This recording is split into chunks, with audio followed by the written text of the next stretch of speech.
चलिए ना, fourth fifth and sixth part. For that कुछ और डिटेल में समझना पड़ेगा। अब देखिए, मैं डायग्राम ड्रॉ करके आपको एक्सप्लेन कर देता हूँ। आपको वाईडीएससी एक्सपेरिमेंट का अरेंजमेंट तो याद ही होगा। ये था दो स्लिट्स, S1 और S2, बराबर। फिर ये स्क्रीन, यहाँ पर इंटरफेरेंस पैटर्न मिलेगा आपको पॉइंट P। लेकिन जो बातें नहीं पता आपको वो ये साइड पर है, लेफ्ट साइड पर। ये था सोर्स का स्लिट S, और सोर्स का स्लिट का जो डिस्टेंस होता है ये है सोर्स। सोर्स के स्लिट का सिंबल होता है स्मॉल s, जबकि distance between source slit and S1 S2 slit plane is denoted by capital S। फिर से मैं बोलता हूँ, सोर्स के स्लिट का विड्थ स्मॉल s, सोर्स के स्लिट और दोनों स्लिट के प्लेन से परपेंडिकुलर डिस्टेंस है capital S। Now to form a interference pattern, हाँ नया ही है इसलिए पूरा नया है। Now to form the interference pattern this condition should be satisfy. कौन सा? कि small s by capital S should be less than lambda by small d। यानी अल्टीमेटली आप ऐसा याद रखो कि अगर आपको स्क्रीन पर शार्प इंटरफेरेंस फ्रिंजेस फाइंड करने हैं, शार्प इंटरफेरेंस फ्रिंजेस फाइंड कब हो जाएंगे? जब small s by capital S का रेशियो लेस देन 1 होगा।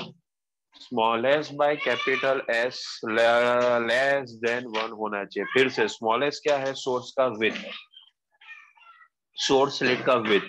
कैपिटल S क्या है?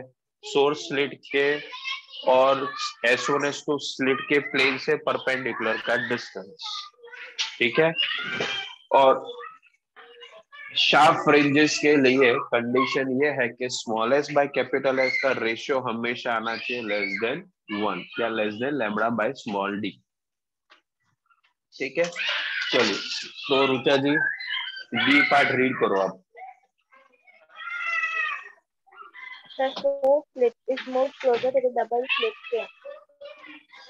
सोर्स का स्लिट मूव हो रहा है closer to double slit plane, तो कौन सा क्वांटिटी चेंज होगा बताइए आप। सोर्स का स्लिट, ये सोर्स का स्लिट नजदीक आ रहा है S1 S2 के स्लिट के प्लेन से, तो कौन सा क्वांटिटी रिड्यूस होगा? Answer is capital S। Answer is capital S। और लॉजिकली सोचो आप, अगर कैपिटल S रिड्यूस होता है तो small s by capital S का रेशियो इंक्रीज होगा क्या डिक्रीज? कोई भी रेशियो में डिनोमिनेटर डिक्रीज होगा तो ओवरऑल रेशियो इंक्रीज होता है क्या डिक्रीज? बताओ। Exactly exactly. तो इंक्रीज हो जाएगा, और हमें तो इंक्रीज नहीं करना है, हमें उसका वैल्यू लेस ही रखना है। तो ये हो जाता है खून, कंसेप्ट का हो जाता है खून, फिजिक्स का हो जाता है खून। तो कैपिटल S कम नहीं होना चाहिए।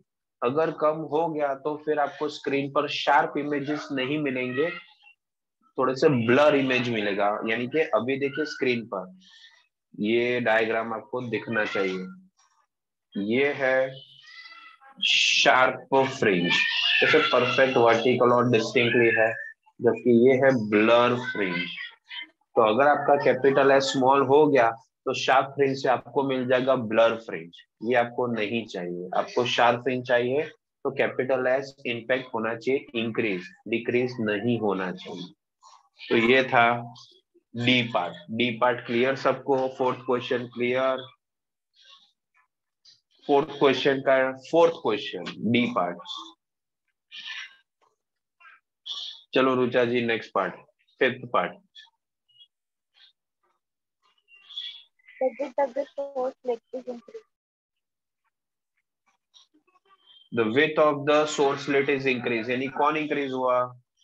Width of the source slit is increase, यानी कौन इंक्रीज हुआ? बोलो भाई अब स्मॉल एस इंक्रीज हो गया और ये फिर से हो गया कंसेप्ट का खून। अगर स्मॉल एस इंक्रीज हो जाता है तो small S by capital S का रेशियो फिर से इंक्रीज हो जाएगा। ये आपको फिर से नहीं होने देना है, तो ये नहीं चलेगा। इससे फ्रिंज ऑर्डर आपको शार्प नहीं मिलेंगे। That was fourth and fifth part. Now sixth part, ये रुचा जी। The monochromatic source is replaced by a source of white light. जब मोनोक्रोमेटिक सोर्स यानी सिंगल कलर का सोर्स अगर आप व्हाइट लाइट से उसको रिप्लेस कर देते हो तो क्या होगा? तो क्या होगा? व्हाइट लाइट में कितने कलर्स होते हैं? व्हाइट लाइट में कितने इंटरफेरेंस पैटर्न होते हैं?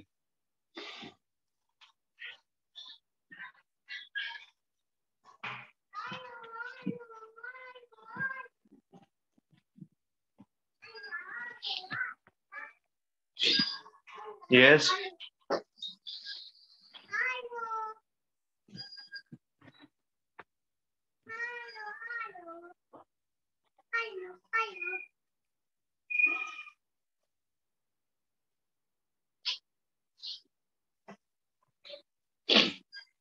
नहीं पता किसी ने भी।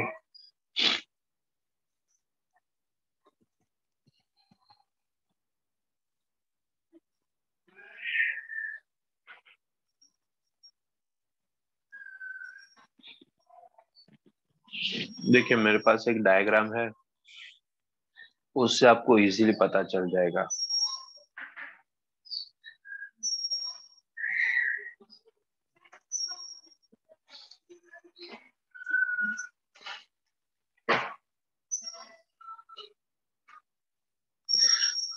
चेक करो स्क्रीन पर कोई इमेज आया?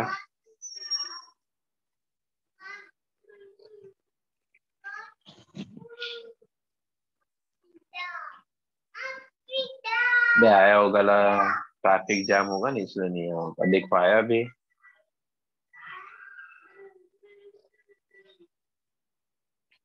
क्या समझ में आया कि जब व्हाइट लाइट को मैं स्लिट में से पास करूंगा तो मुझे विबग्योर के स्पेक्ट्रम्स मिलना शुरू हो जाएंगे। पर सेंट्रल में तो क्या होगा, सारे कलर्स फिर से कोइंसाइड हो जाएंगे, zero path difference, zero phase difference. तो सेंट्रल में रहेगा व्हाइट ही।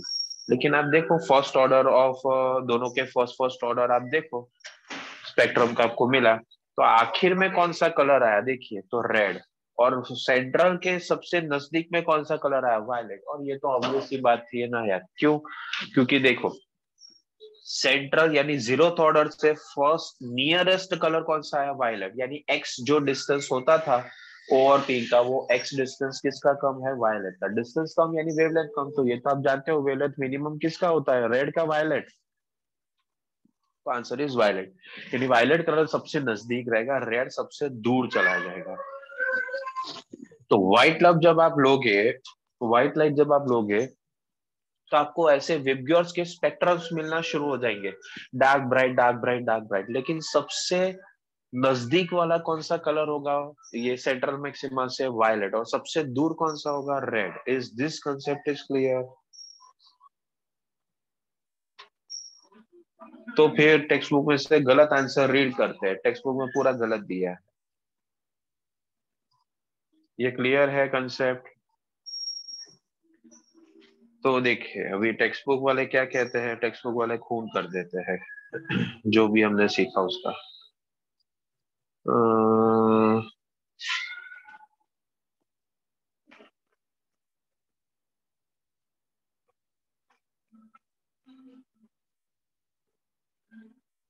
देखिए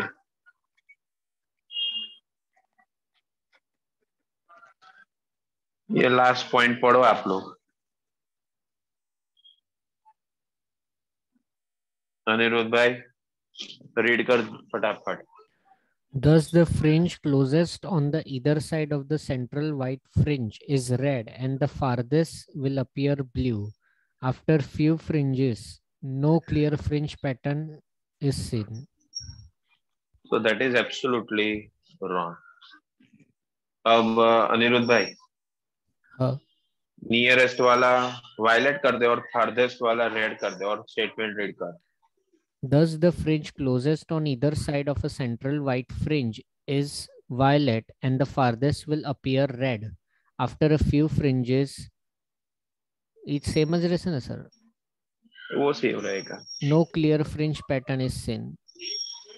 समझ में आ गया क्लियरली आपको ये last question particularly? Sir last line ना खबर पड़ी, after few fringes no clear fringe यानी पैटर्न मैं इज ये सीन। भी गलत ही है तो वो ऐसा कह रहे हैं, मैंने आपको फर्स्ट ऑर्डर बताया ना, फिर वो फर्स्ट ऑर्डर डार्क था, वैसे फर्स्ट ऑर्डर ब्राइट आएगा, फिर सेकंड ऑर्डर डार्क आएगा, फिर सेकंड ऑर्डर ब्राइट आएगा।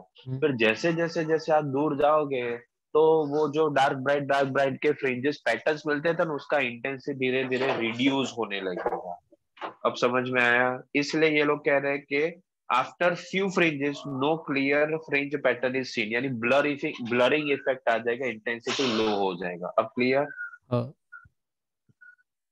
ओके ठीक है, so that completes all the numericals, all the theory from this chapter. और कुछ बाकी रहा इसमें से तो बताइए मुझे, कोई भी न्यूमेरिकल कोई भी थियोरी टॉपिक बाकी है इस 10th चैप्टर में से? अभी सारे एग्जांपल सारे एक्सरसाइज थियोरी सब कुछ कंप्लीट हो गया।